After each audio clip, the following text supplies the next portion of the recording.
It needs to be recognised as a sport and not just this pole dancing stripper kind of thing. I don't think for a second that it's sexy. I don't like this idea of like, you have to become mainstream. It does come from our exotic roots, and I think that's a great thing.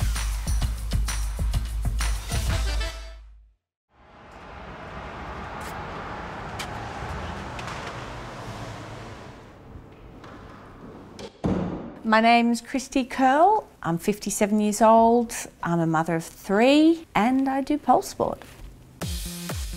I got into pole sport at the age of 49 and it had always been something that I'd seen and I thought fascinating how you can hold yourself on a pole. So I started Googling and I came across the International Pole Sport Federation, and so I just followed that and that took me off to Japan and then to the World Championships in London. And in first place we have Christy Curl from Australia. The best moment was standing up on the dais and the Australian anthem played.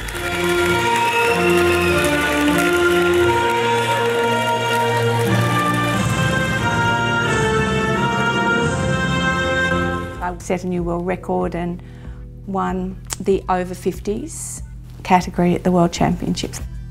That was just a moment that I will never, ever, ever forget. I had a young girl, she was probably in her 20s, I say young. She came up to me at the Worlds and she said, "Christy, if I die with your abs, I'll be happy." I felt like saying to her, I'm not dying yet. Okay, so here are some of the medals. This is the gold medal from the World Championships in London last year. But really, you know, you sort of forget what each one was for. When we heard she'd won the title, we were just stunned. Really amazed, really delighted. My name's Gwenda and I'm a member of the Church Council where Christy and her family attend, and I forgot to tell you I'll be 90 next birthday. My church congregation are a family. They are wonderful, wonderful people. The average age would probably be about 80.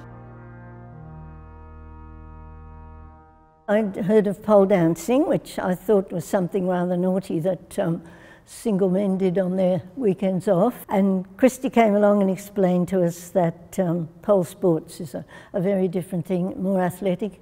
I never advertised it. I never told anybody. If they came into the house, as our church minister did on several occasions, and you know, sort of leaning on the pole, and he'd look up at it and say, "This isn't a fireman's pole, is it?" So this is my pole room. This is where it all happens, where it goes up and where it comes down, very much so. Explaining to people was interesting. Yeah, when sometimes. I can't. They'd either say, "Oh, your mum's a stripper," or "Is your mum hot?" Like, yeah, you can let us come over. Yeah, like, we'll get to see your mum, or like it's like, ew. The children were terrific. I guess when I started pole, they were quite young, so they grew up with it. But once my son got to about 16, he was very aware that his mates could drop around or just walk around the back, and there would his mother be up a pole. Whenever my friends bag me about it, it'd be like, "Yeah, well, you don't have the strength that my mum does." Yeah. Well, neither do I, but like... Yeah. None of us do. For what we are about to receive, may the Lord make us truly thankful. Amen. It was a bit weird to start off with because it's like World Championships of pole dancing, nobody knows about it. Yeah. And Pole sport. Pole sport.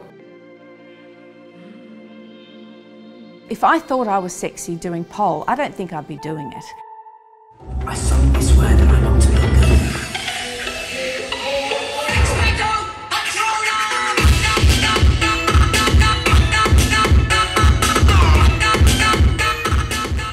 I don't think pole dancing is likely to become an Olympic sport.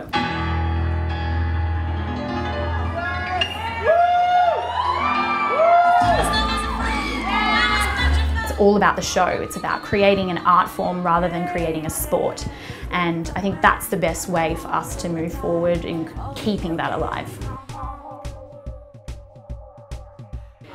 So my name is Bailey Hart. I am the previous Pole Candy champion, and I also am judging this evening for the Pole Candy Championship.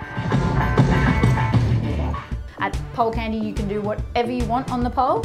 You just got to bring a really good show. You could come out on stage in a unicycle if you really wanted to. Back in the day, pole dancing was a little bit more taboo, and I don't want to get away from that. I love that side of pole dancing, and I think it's a really important thing to pay homage to the people that got us where we are today.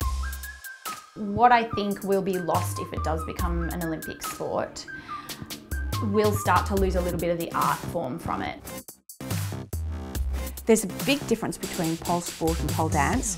Pole dance is more as the entertainment value, whereas pole sport is gymnastics. There is a code of points and rules and regulations which is a couple of 100 pages long.